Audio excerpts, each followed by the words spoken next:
Mu guhimbaza umunsi mukuru mpuzamakungu wahariwe abaforoma wamuhimbazwa igenekerezo rya 12 Rusama uko umwaka utashe, abaforoma bo kuri Kira Hospital bashimye kwifatanya n'abene gihugu mu kubapima ku buntu isukari mu mubiri, umutima no kuraba ko umwuka umeze neza mu mubiri. Nitwa Carmen Terimbere, nkaba ndi umu infirmière, nivyo nigiye niwe muga mfise. Muno mwanya nkaba ntwara igisata c'aba infirmier ngaha muri Kira Hospital. Mu kwiyumvira uyu munsi tubona ko uhambaye cane ku mugabo wa infirmier, twiyumvire yuko tutobuhimbaza twebwe twenyene. Burya kuba umu infirmier mwiza n'umuntu ashoboye kwitanga akiha ubundi akiyibagira. Rero nivyo uyu munsi ni umunsi wacu, umunsi wo gusubira kwibutsanya ico turi n'akamaro dufise ku mugwayi. Mugabo twashimye kutikunda tugakunda n'abandi, tukabafatira ibipimo ari byo kuraba ivy'umutima, ivy'isukari mu maraso, ivyo kuraba umwuka nimba umeze neza mu mubiri. Turavuga ati umuntu wese aje ngaha tubimufatire, hama tubonye ko hari ikintu kitagenda neza turafise umuganga turiko turabikorana aca muraba akabona uko amufasha. Naho uwo mwuga bawunezerewe wari urukundo, intambamyi zo ntizibuze. Intambamyi nyamukuru mu kazi kacu ka misi yose nuko iyo turiko turakora nk'ubu uko mu gihugu cacu bafata umu infirmier baramwitiranya cane n'umuganga ujya bita mu gifaransa mu médecin, ku buryo bigoye gutandukanya ku mugwayi icari co mu infirmier ngo amenye n'ico ajejwe n'ico ashoboye hamwe n'umu médecin ico ashoboye.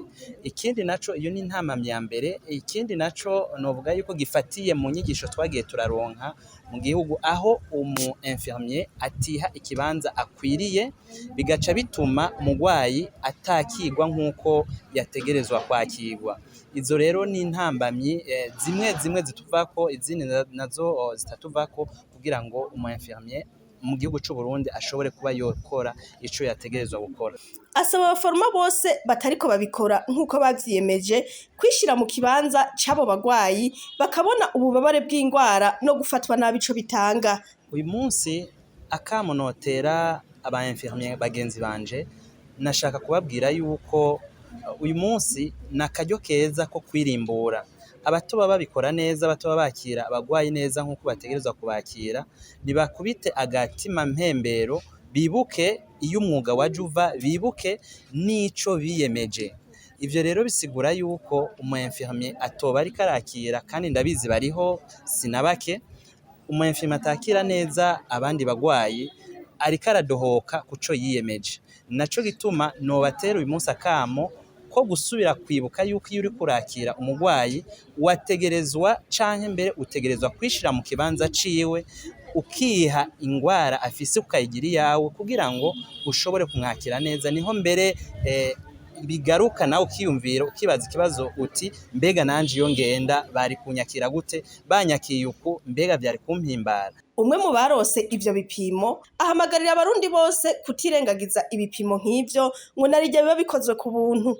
Je nkajewe ku bwanje ibintu vyamfashije nuko je naje kenshi iyo ngwara mpora ndayigwara, ariko ukuntu nagiye ndagwara nipimishije ku buryo bwinshi, twari uburyo bwinshi, ariko ino munsi ndabirose ku buntu, n'ivyishimo rero bidasanzwe. Kama ndabateye nuko bogira ikintu co kutirengagiza aho bumvise ikintu nk'ico coba caje, bakacitaba n'inguvu nyinshi, kuko amagara n'amazi aseseka ntibayore. Uwo munsi warangijwe no kurabira hamwe ingene abaforoma babayeho kw'isi, na cane cane mu Burundi, intambamyi bahura nazo n'ivyokorwa kugira ngo bakore neza borohewe kandi borohereza abagwayi.